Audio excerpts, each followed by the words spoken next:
Dishonesty about contraception and the Supreme Court's decision in Hobby Lobby. That case upheld some corporations' religious rights to not provide coverage for certain forms of birth control, four in particular that can end a fertilized egg, which some believe is abortion.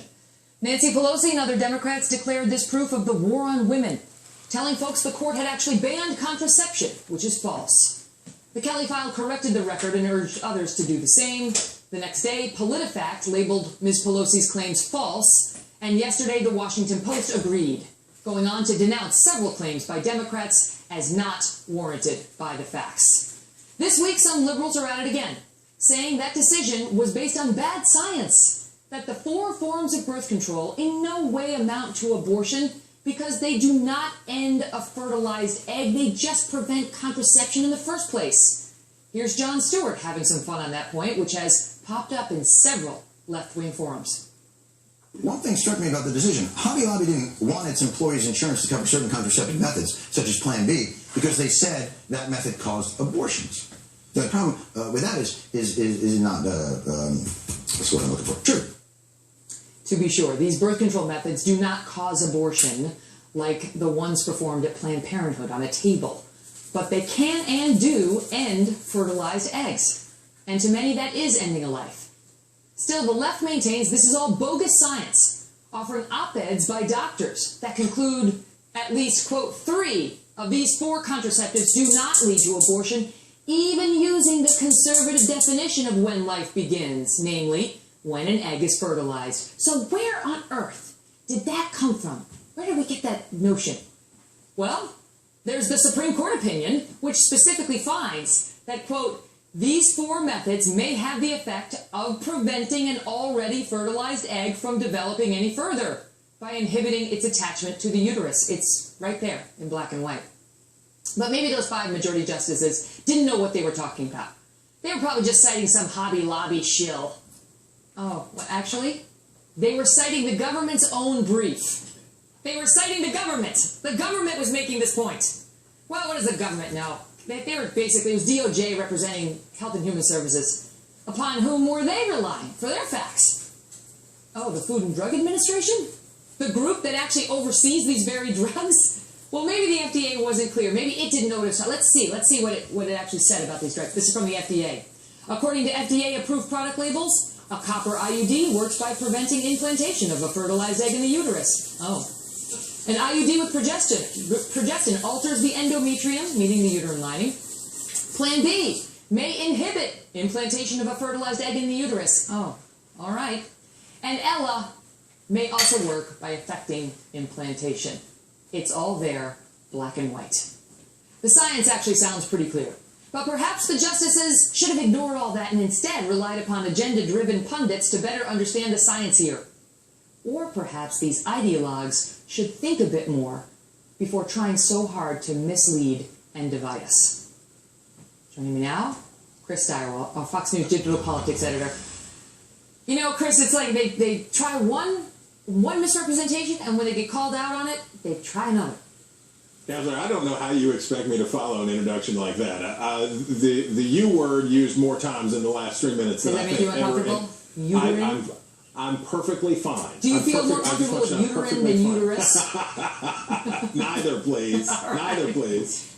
Listen, you see my point, is that yes, they want to pretend that these drugs, they're all about stopping the sperm and the egg from making a happy union. There's nothing that would get rid of a fertilized egg, which is much dicier.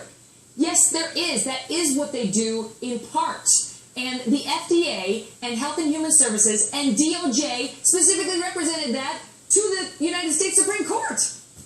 I don't think this has anything to do with zygotes or gametes or anything like that. I think this has everything to do with Democrats being down, pretty far down, when it comes to their chances to hold on to the United States Senate.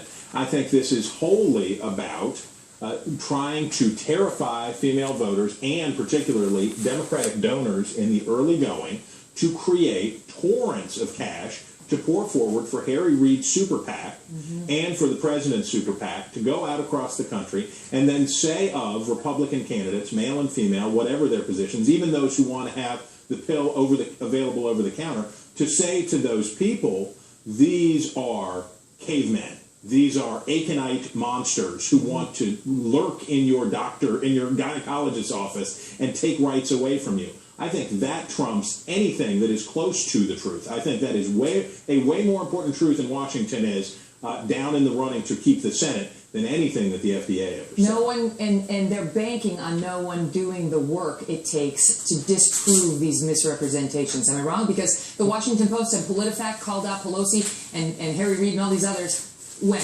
After Fox News took it on directly as an issue and challenged them to do it. You dared them. They did it. But how about this? The President of the United States said, I don't know how many times, a demonstrably false figure about how many people had signed up for Obamacare and about how many people had signed up for Medicaid expanded under Obamacare. Right. And he just used it, and you said, that's not true. And everybody said, that's not true. And the Pinocchio's noses came out, and the liar, liar, pants on fire meter got up there. And you know what he said? The same thing, over and over and over again, talking over his critics and being amplified by the media. Bob, I applaud PolitiFact and the Washington Post for getting on it. Here, here. Chris, good to see you. You bet. Earlier, I spoke to Glenn Beck for his take on what's going on with the demonizing of the court. Here's some of that. Glenn, good to see you tonight. And so, how are you? Not only is the left blatantly mischaracterizing the Supreme Court's ruling, because apparently they need a narrative to be out there about these evil men on the Supreme Court who hate women and reproductive rights, but their hyperbole has gotten to the point now where the Green family that owns Hobby Lobby has been protested. They've been demonized by large swaths of the left in this country because they stood on religious principle. I have to tell you, I mean, we don't do this to people who say, my religion tells me I can't go to war. We never did that with the Quakers. You have a right to practice your religion. And if your religion says, I'm sorry, I can't provide an abortion for you, you have that right, and more so, you have a right to not be demonized for it. And quite honestly, I know the Green family. I know them very well. I've been to Hobby Lobby, to their corporate headquarters. It is one of the most incredible places I have ever seen. The way they treat their workers, the way they do business with each other. They're honest, they're fair, they're decent, they're good members of the community.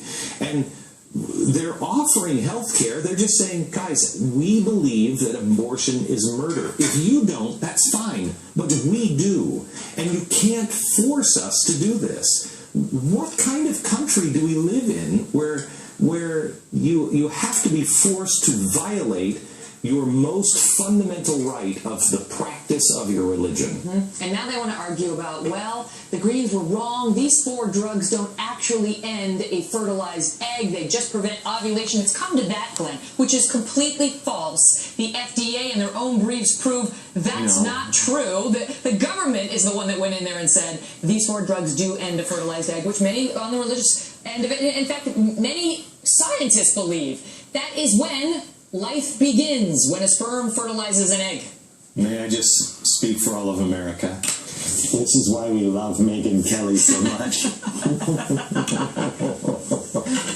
But I mean, it's come to this, and the question is whether that is all out of a deep need to prove to America that there is danger on the Supreme Court, or whether this is all born of a place of politicking. They're in trouble. The midterms are coming. They need a wedge issue.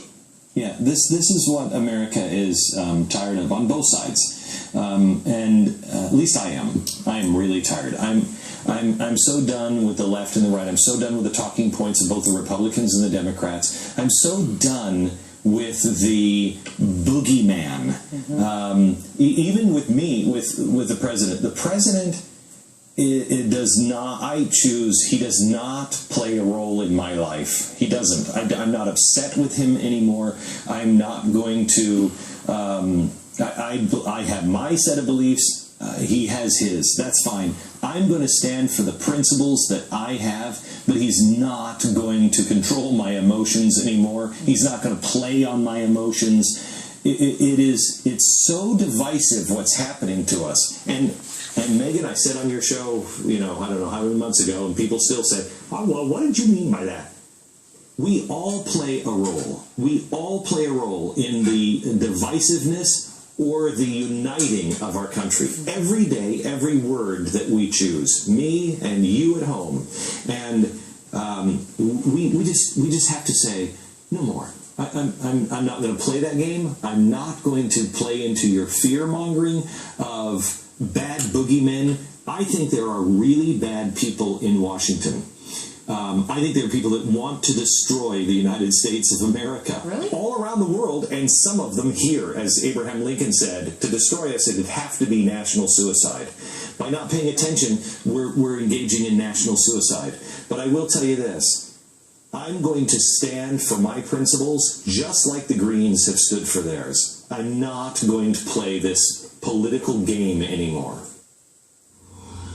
Well, I also asked Glenn Beck about Attorney General Eric Holder's remarks when he said that some of his critics are racists, and we will have Glenn's response to that next. Plus, we're hearing a wild theory about what is going on with the crisis on our border, whether this may be just what the president wanted. Dinesh D'Souza is here to